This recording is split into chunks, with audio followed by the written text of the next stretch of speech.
Ruritania has not developed the habit of queens. You're asking the wrong man about all this, you know. I'm not political. Why do you serve Michael, then? You should know.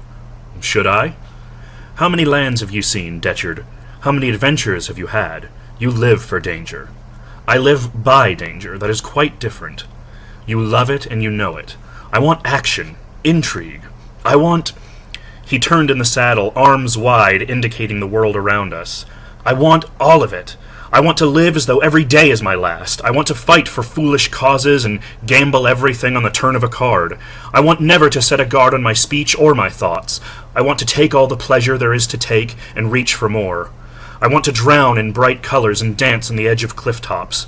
Of course I seized the chance to overthrow a king. Who would miss that opportunity? That was from this book, The Henchmen of Zenda, by K.J. Charles. And this was my read for week 1 of Amour, which the Bookish Bryants created and very kindly let me be the co-host of. I mentioned this in my TBR video. I was really looking forward to this, and if you've seen my wrap-up, you know that I recently read the original novel that this is based on, The Prisoner of Zenda by Anthony Hope, which I wanted to read so I'd have, the frame of reference going into this book. I really enjoyed The Prisoner of Zenda. That was a great story, a lot of fun. And you know what? I think I might have liked this even better.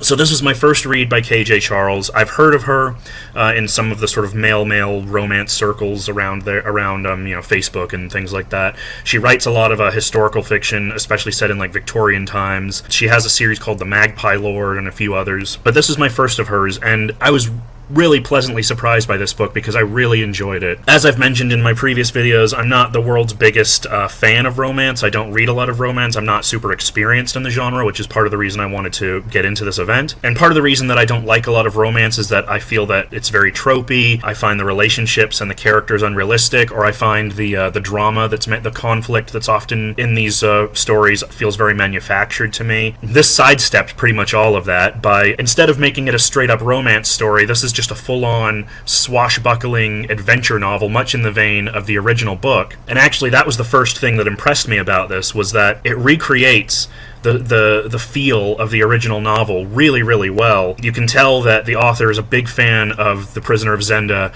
and spent a lot of time sort of reading it and thinking about how to fit her story into this one. So if you've read The Prisoner of Zenda, then you know the basic story. It's about a king and his doppelganger. The king is being taken over by his evil brother, and the doppelganger decides to take the king's place while they try to rescue the king, who has been captured and kept in this castle at Zenda. And along the way, the protagonists of the original novel are pursued by the Six, which are 6 henchmen that the evil Duke, Black Michael, has hired to sort of be his coterie, his henchmen.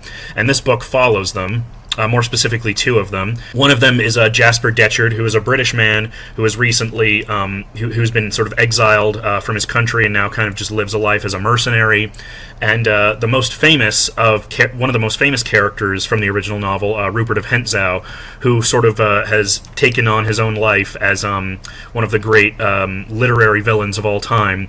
And in this book, he's presented much as he is in the original novel, very young, impish, obsessed with pleasure and all that life has to offer, very spontaneous. And this book basically follows the plot of the novel with a few key differences, except from the perspective of Jasper and Rupert. And as they often do in these kinds of novels, the relationship starts off a bit antagonistic and then becomes more romantic and sexual as time goes on. Yeah, I just thought this was a lot of fun. K.J. Charles captured the feeling of the original novel really, really well. In fact, there's so many like barbs and witticisms in this book. One of the things that I thought was the most fun about it was that, as I said, Detchard's and Rupert's relationship is very kind of contentious at first. Like they're both very much attracted to each other, but they're also kind of like rivals in a sense. And so a lot of their dialogue, even once they start a sexual relationship, is very like back and forth, very witticisms and just a lot of fun to read, much like the original book. But even more so in this, I think, because they're a lot more. These 2 characters are a lot more catty and willing to sort of trade barbs than a lot of the characters in the original novel. But I just thought that was really well done. It was just fun just reading about them chatting together. They're both very much, in terms of like alignment, they're both very much neutral, although Rupert Hentzau is much more chaotic than Jasper, and that was another dynamic to the relationship that I really enjoyed. Jasper's older, he's more experienced, he's more patient, he knows how to rein himself in, whereas Rupert is the exact opposite. He's young, he's excitable, he's very quick to bore and very quick to anger, very impulsive, and so there was this interesting dynamic going on where Jasper almost becomes like Rupert's mentor, where he's kind of sort of training him in sort of the more experienced ways that he has of life, not just in the battlefield and in the courts, but in the bedroom too. And that was the other thing that I really enjoyed about this. I haven't read a lot of sort of historical gay erotica, so I don't have a lot of experience with how sort of these kind of explicit things are carried out. In my experience, I've read a few erotica stories and novels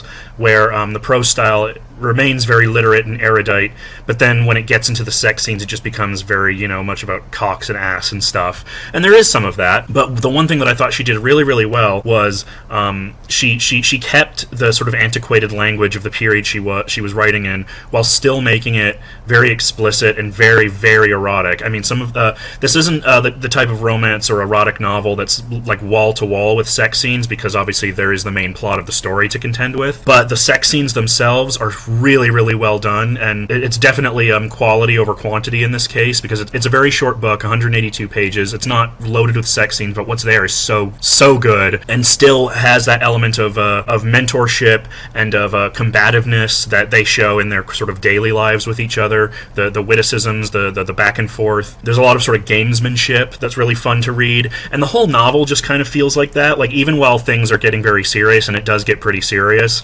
in terms of like the adventure and the danger that they put themselves in, it just has this overall feeling of just being very light and adventurous and fun. Both Jasper and Rupert are very kind of not happy-go-lucky, but they're very like come what may type characters, and as you heard from the excerpt in the beginning there, a big part of the whole reason that they joined Black Michael in the first place is just for the hell of it. Especially Rupert, he's just enamored by this idea of helping depose a king just because he can, because it sounds interesting.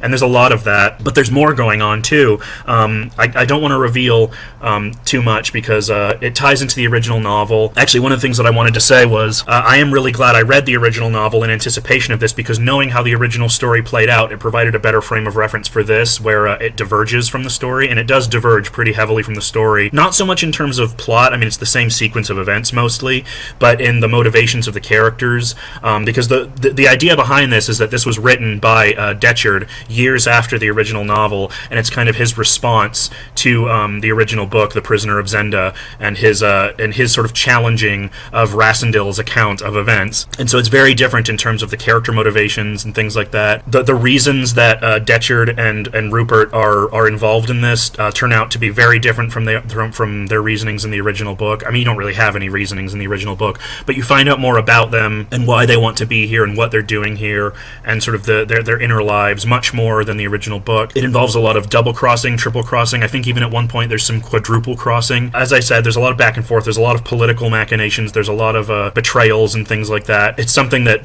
Detchard comments on frequently throughout the book. He's got a very dry wit, and he comments at one point, he's like, after making a deal with somebody, he says something along the lines of like, I believe that makes me a quadruple agent, and he's like, this gets bloody confusing, once you get into it. If you're a fan of the original novel, this fits right alongside it. I mean, it's so the writing style and the time period, just the overall vibe of the original book is recreated so well that this could honestly just serve as almost like a coda to the original book in a way. Again, I don't want to spoil anything, but one other thing that I really liked was the ending was really, really good. Like, it is a romance novel, so you know that they're probably going to end up together, but they don't end up in quite...